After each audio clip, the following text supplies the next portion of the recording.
Hola a todos, bienvenidos a un nuevo vídeo de Scratch en el que vamos a hablar de las estructuras selectivas y para ello vamos a hacer los ejercicios de la página número 10. En la página número 10 hay 5 ejercicios de los cuales vamos a hacer los 5, pero el ejercicio 1 en principio no hay que entregar nada, simplemente nos hace una pregunta que vamos a contestar, pero que no vamos a entregar ningún ejercicio, ningún archivo. En el primer ejercicio nos dice, en Scratch existe un operador igual que permite comprobar si dos valores son iguales, pero no un operador distinto, incluido en muchos lenguajes de programación. ¿Cómo comprobarías en Scratch si dos valores son distintos? Como sabéis, dentro de operadores tenemos un operador que es la igualdad. Entonces, eso nos sirve para poder comprobar si una cosa es igual a otra. Pero no hay un operador que compruebe la desigualdad. Es decir, yo no puedo comprobar si una cosa es diferente de otra porque no tengo un operador distinto. Pero sí que podemos construir uno. Entonces, ¿cómo puedo construir un operador distinto? Pues negando la igualdad. Es decir si algo es distinto es lo mismo que decir que no es igual. Si la igualdad da falso, la negación de esa igualdad dará verdadero. ¿De acuerdo? Entonces yo puedo decir, si esto no es igual a esto, y de esa manera compruebo si algo es distinto de otra cosa, ¿vale? Bueno, pues en principio esto simplemente os lo cuento para que lo tengáis en cuenta porque os puede ser útil en algún programa, pero en este apartado no vamos a hacer nada más, es decir, solo vamos a entregar el 2, el 3, el 4 y el 5, así que vamos a pasar directamente al ejercicio número 2. Entonces, en el ejercicio número 2 nos dice, se pueden encadenar varias condiciones, una dentro de otra. ¿Cómo harías un programa que pida un número y diga si es positivo, negativo o cero? Bueno, pues en principio lo que vamos a hacer es pedir un número, que es lo que nos dice el programa que tenemos que hacer, pedir un número en primer lugar. Dime un número. Entonces, el número lo recogemos a través de la respuesta. Y ahora tenemos que decir si el número es positivo, negativo o es cero. Pues por ejemplo, una cosa que podríamos hacer es ver si el número es cero. De forma que si número es igual a cero, diremos que el número es cero. Así que nos vamos a venir aquí a control, vamos a coger un sí, si, no y vamos a decir, en el caso de que la respuesta es igual a cero, pondremos es cero. En el caso contrario, si no es cero, puede pasar dos cosas, que sea positivo o que sea negativo. Entonces, vamos a venirnos a control y vamos a meter otro sí, si, no. ¿Vale? En la parte si no, vamos a meter otro sí, si, no. Y ahora lo que hacemos es decir, si la respuesta es menor que cero, lo que diremos es que el número es negativo. Es decir, un número es negativo cuando es menor que cero y es positivo si es mayor que cero. Entonces, si la respuesta es menor que cero, es negativo. Y en caso contrario, no hace falta que comprobemos si es mayor que cero, porque si no es cero ni es menor que cero, es mayor que cero. No existe otra posibilidad.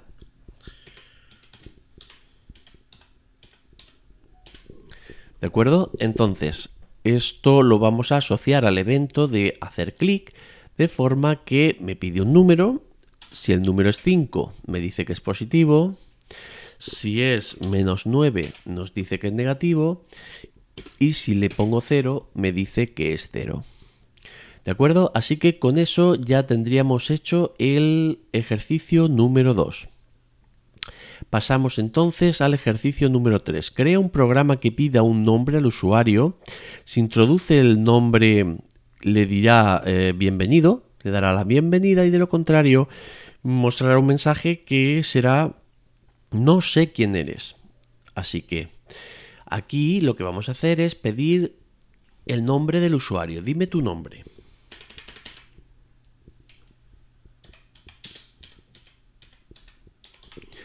Una vez que el usuario escriba su nombre, lo vamos a comprobar a través de la respuesta. Entonces, si la respuesta es vacía, es decir, el usuario le ha dado al intro y no ha respondido a la pregunta, pues lo que diremos es no sé quién eres.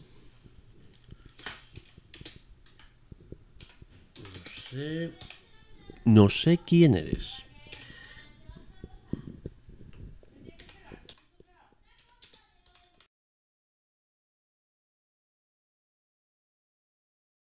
Si la respuesta es vacío, no sé quién eres. Y en caso contrario, vamos a responder hola y ya que sabemos su nombre, le vamos a contestar por su nombre.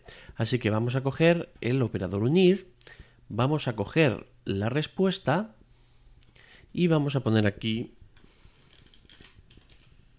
hola. Entonces, dime tu nombre. Si le doy al intro, me dirá no sé quién eres. Pero si yo escribo mi nombre, dirá hola, Diego. ¿De acuerdo? Así que con eso dejamos ya solucionado el ejercicio número 3. Vamos a pasar al ejercicio número 4. Pide al usuario dos números y responde si al menos uno de ellos es positivo o si ninguno lo es.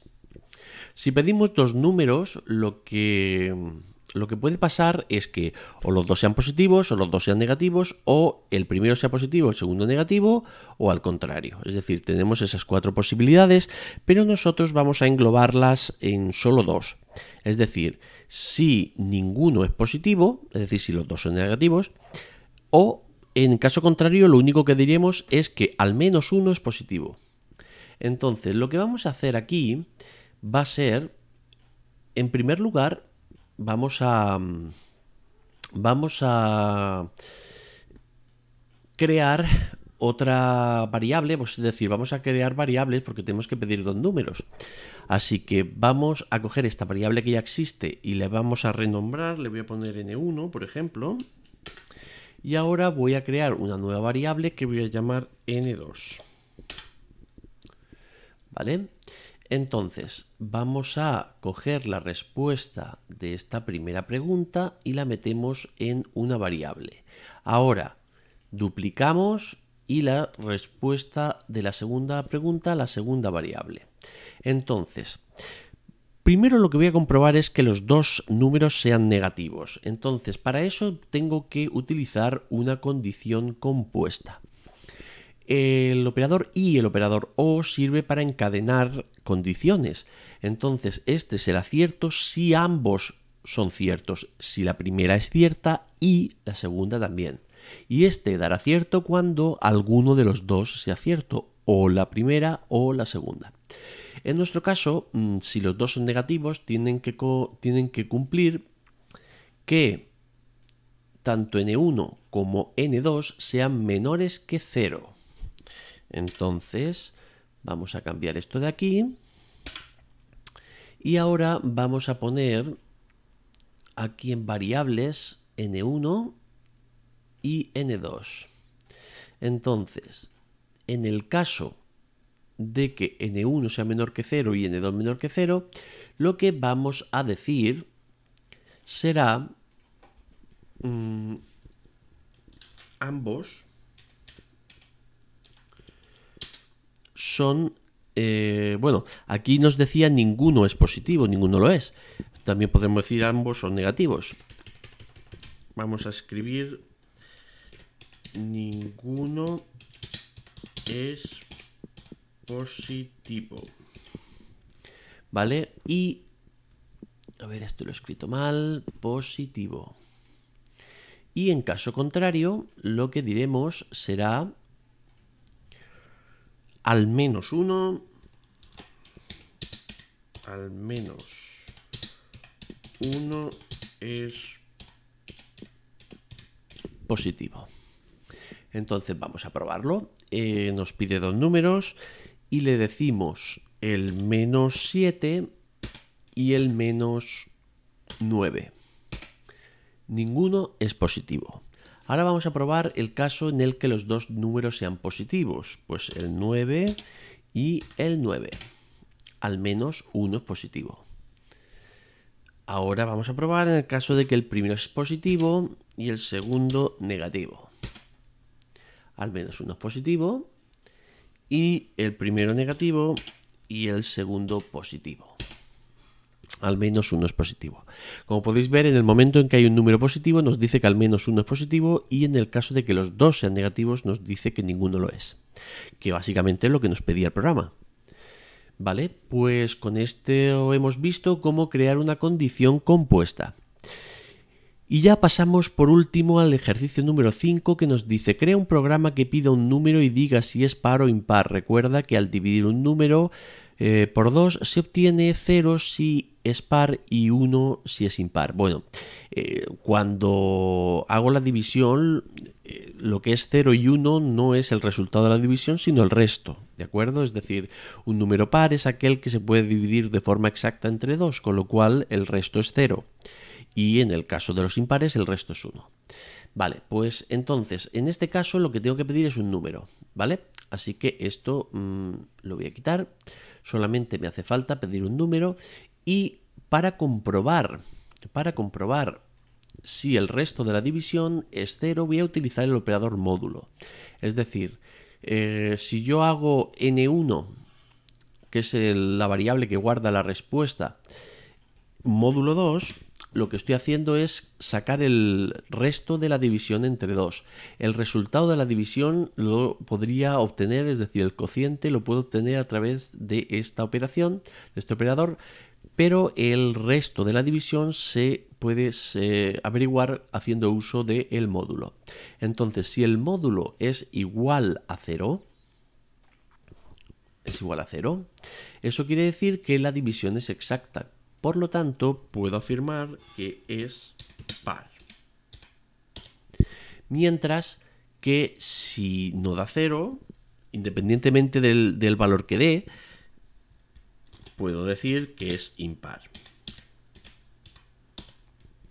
De todas formas, si divido entre 2, solo hay dos posibles números, el 0 y el 1.